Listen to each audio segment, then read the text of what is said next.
What's good, my ninjas? This is your dude, Majin AN here, with an exciting new video called Fantage, which is like a combination of the words manage and fantasy, or fan.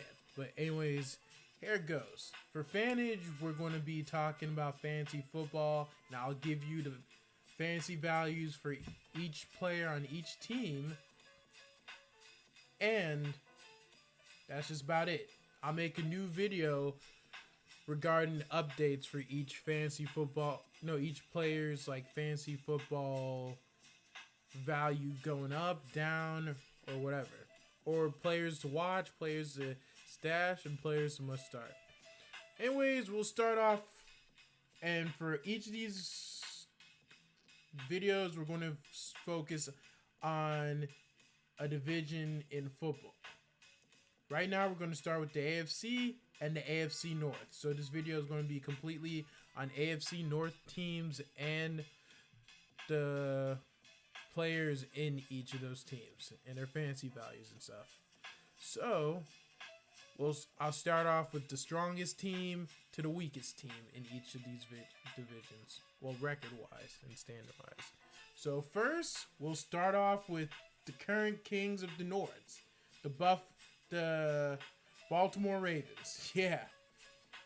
And we'll start off with quarterback.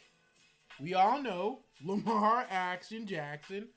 Lamar is the first must-start quarterback we're going to mention in this video. Because, yeah, if you've seen all of his past games and you've known how he's been throughout the seasons he's been playing the league, yeah, Lamar Jackson is a must start. And he just keeps getting better and better. So fantasy owners with Lamar Jackson, must start. Start anytime. If you have a better QB, which is kind of rare, you can start them, but right now there's not much better than Lamar. So he's definitely a must start. So go to your phone and start him. I forgot to show the logo. Baltimore Ravens, yeah. But yeah, as in for the wide receiver situation, it's a little weaker compared to teams due to the Ravens being a rush first type team, with Lamar being their lead rusher and the running backs just still being good. However, there are only two fantasy relevant wide receivers / tight ends, because yeah, the tight ends will count in the receiver category too for the Ravens. And those are Mark Andrews and Marquise Hollywood Brown. Mark Andrews is a tight end, and he's one of the top tight ends in the league. And he's also one of the most fantasy relevant tight ends and a must-start tight end. Or like flirts in the must-start territory. Nah, I'm just joking. He's must-start. He's Lamar's favorite target and a very heavily used tight end. So he's in the must-start. He's definitely in the must-start territory, or a must-start. Hollywood Brown has been having a good start to the season. He is entering the must-start territory. I'm not going to say he's must-start yet, because Oh, Brave, are you okay, sweetie? Again, that was Brave. My puppy. I'm not going to say he's must-start, because he had made some mistakes in a couple of games, but he is in the receivers, Lamar's favorite target amongst the receivers. But a flex value fantasy receiver is definitely Sammy Watkins. Watkins is entering flex territory. Normally he would be like startable, depending on the team, but yeah, he's building it up with Lamar, so yeah, we'll get into that. And Duvernay and Proche are also? Nah. Too much with that. And yeah, for the running backs, they're startable if you don't have any other running, or flexible if you don't have any other running back option. Like Latavius Murray is the current lead back for the Ravens, so He's startable to a degree or a high-end flex. But that's just about it. That backfield is kind of unpredictable right now. But yeah. And also, look out for Devontae Freeman. Also, like a low-end flex, depending on how the game goes. And Tyson Williams is one of the stashables for the AFC North and is a player to really look out for because after a strong start, he disappeared. And he might have gone in the doghouse with John Harbaugh.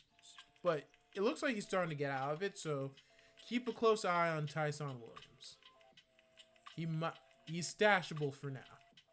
And as for the Ravens defense, they're startable. They're not super startable. They're not as strong as they used to be in the past, especially with some injuries really hitting the team. So, yeah. They're matchup dependent and startable to a degree. Other players to look out for are Rashad Bateman, since he's an IR.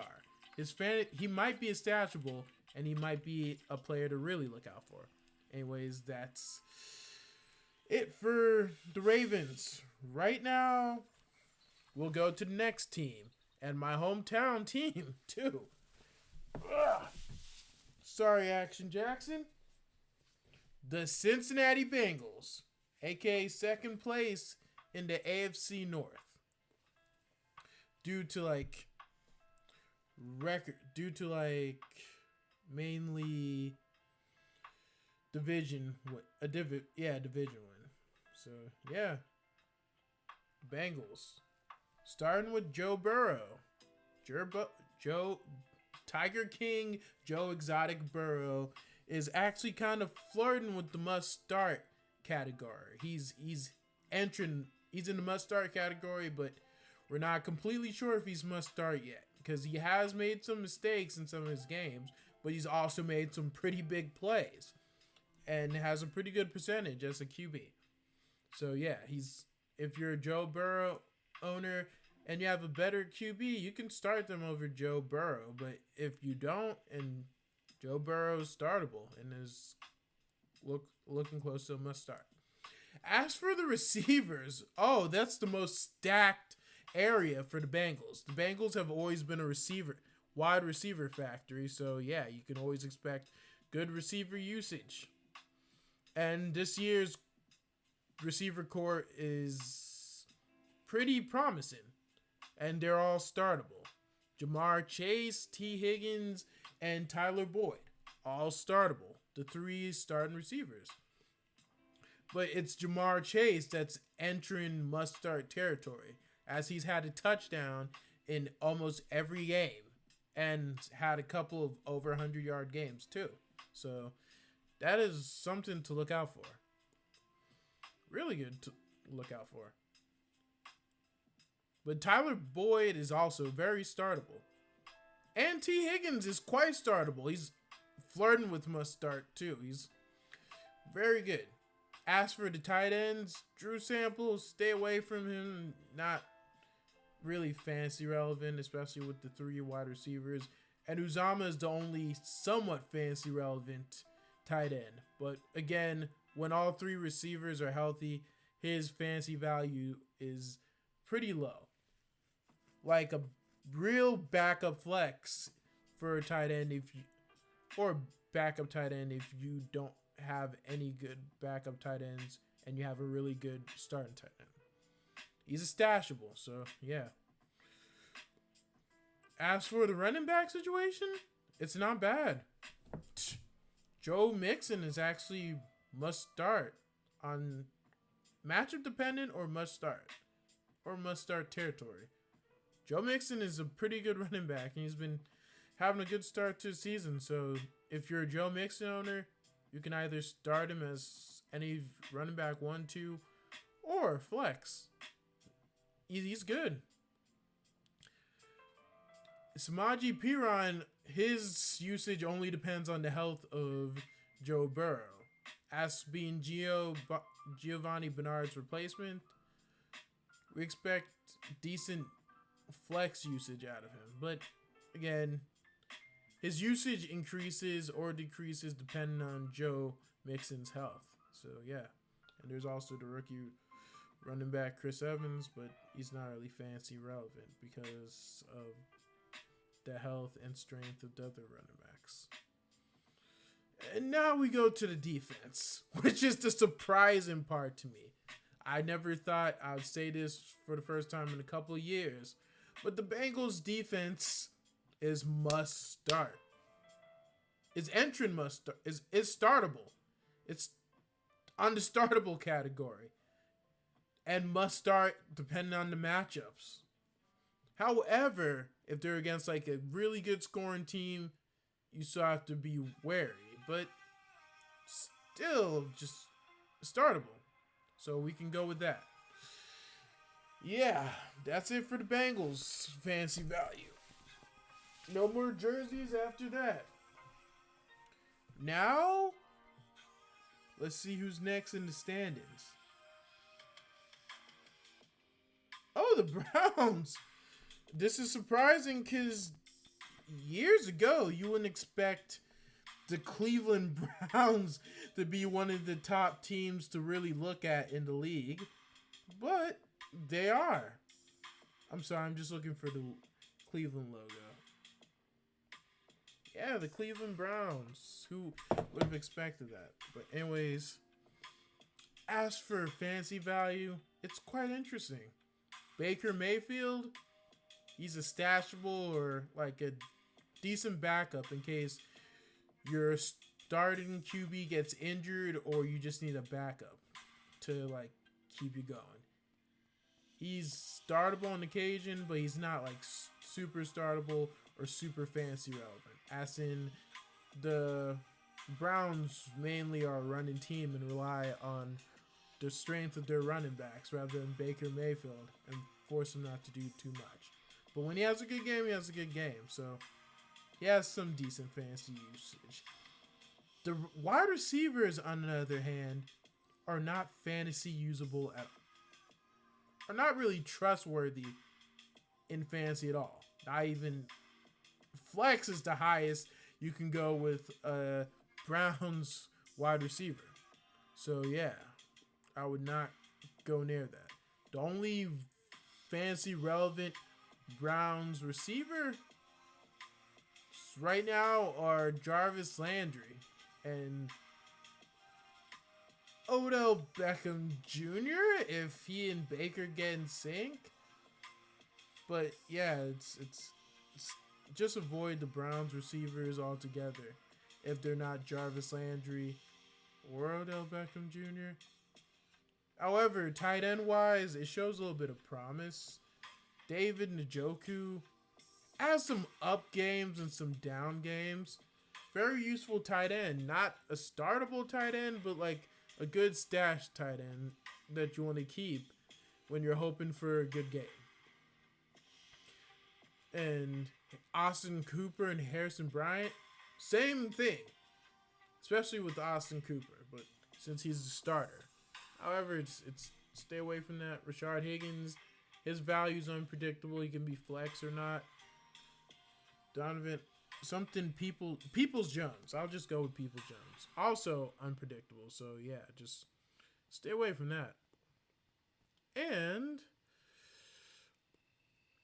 the running back situation. That is the strongest part of the Browns offense and the highest fantasy value. They have two must-start. They have a must-start running back and a must-start territory running back in both Nick Chubb and Kareem Hunt, respectively. Nick Chubb is must-start. Very good fantasy value. A really good running back. And Kareem Hunt is depending on the matchup and Chubb's health on the must-start territory, but not completely must-start. And depending on the matchup, he ends up becoming must-start. Very good running back strength. For any fantasy owner of a Browns running back, you can be assured you're safe. Well, any of those two. And if you own both, oh, you're fucking set. I mean, you're freaking set. You are set. Sorry for the cursing. And their backup, a stashable running back, would be Demetrius Felton. I forgot his name. Demetrius Felton. Their rookie that they drafted in the draft has some good trick play and receiver usage, so he's stashable. If they start using him more again, very, very flex worthy. As for the Browns defense, it's actually in the must-start category. The Browns have a pretty good defense this year. A very aggressive and powerful pass rush. One of the best pass rushes in the league. Like, ooh, stay away from the Browns. Don't go for the Browns defense if you have it. Start it. If you have a better defense, you can possibly start that. But there's not much defenses better than the Browns defense right now. Yeah, I can't believe the freaking Browns are pretty much on top of this shit. Now the last team in the AFC. The bottom ranked team and used to be the kings of the North. AFC North. The Pittsburgh Steelers. I say Pittsburgh because I'm from Cincinnati and I don't like those motherfuckers. I don't like them at all. I do not. Anyways, let's start with the fancy relevance. Ben Roethlisberger. This is possibly his least fancy relevant year. He has not been doing Big Ben things lately. And he's been not as effective as he has been in the past years. So his fancy value is like desperate backup QB in case you need a QB. Like very, very desperate. He's not startable at all. He might be entering back in that territory after a good game against Denver, but he's not startable. And it's funny that the Steelers offense, it's kind of worrisome with startable and usable fancy players. However, yeah, the receiving core is a little different because it's both something that inspires confidence and doesn't inspire confidence. The only trustworthy receiver on the Steelers is Deontay Johnson. I have Deontay on my fantasy team, as do Lamar Jackson, but we'll talk about that later. But I have Deontay on my fantasy team. Double-digit points every time. He will either get into the end zone or make a big play. His big play ability and being Big Ben's favorite target is something to really look out for. And he's honestly in the must-start territory. That helps him out. That helps his chances. Juju Smith-Schuster, yeah, he's low-end flex if he was able to finish the year, which he isn't. He's done for the season, so Juju Smith-Schuster users, drop him. Or if you have a dynasty league, save him for later. Save him for next season. As for Chase Claypool, he's in high flex territory and flirting with startable territory due to his big play ability. He has the highest big play ability amongst the Steelers wide receivers. And he really knows how to take advantage of it. So if you have Chase Claypool, he's startable depending on the other players you have, and he's usable. Especially now that Juju Smith-Schuster is out for the rest of the season. The other receivers, yeah, James Washington and all them other ones, nah. Dude, not super fancy relevant. As for the tight ends, Eric Ebron is losing his fancy relevance and is on the low-end flex or just not startable tight ends.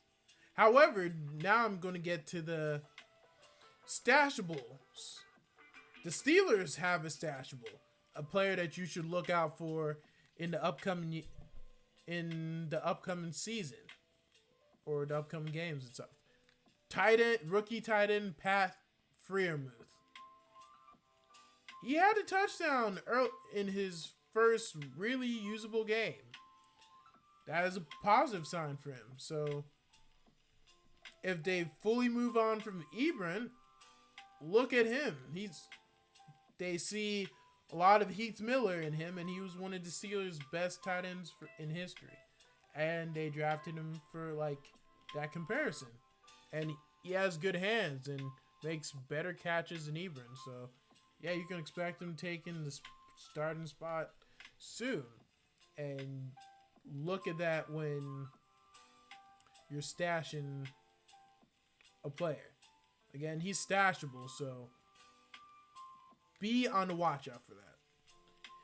As for the running back play, yeah, surprisingly good. Najee Harris has been living up to the hype. He's been averaging double-digit games after a disastrous first start. But don't blame him. He was against the Bills defense. So, yeah, Najee Harris is doing good. He's actually within the must-start territory, or is a must-start now. He's kind of a unicorn. Well, actually not a unicorn, a Pegasus. I'll get to those terms in the next video. Or, basically, I'll just get to it now.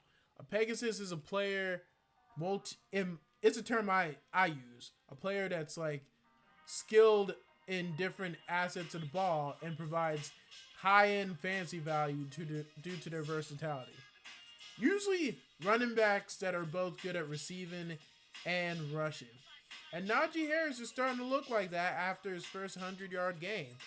And he's the only running back in the league right now, or for a while, that's had over 100 receiving yards. So that's pretty crazy. He's must start or not, or must start territory. The other running backs for the league, for the Steelers, yeah, you don't have to worry about them until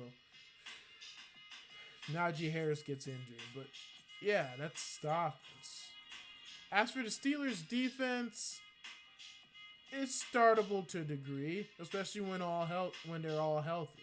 And TJ Watt is back in the lineup. But yeah, it's startable, and it's also matchup dependent. So be on the watch out for that. You can, if they're in Blitzburg mode, you will get some points. And that is it for the AFC North. This is not how long I wanted the video to go at first, but I'll get better with it. Just please give me time. And thank you for your patience, and I look forward to making more videos with you. And now I'm going to the AFC South, which will be a lot shorter, hopefully. You have a wonderful night.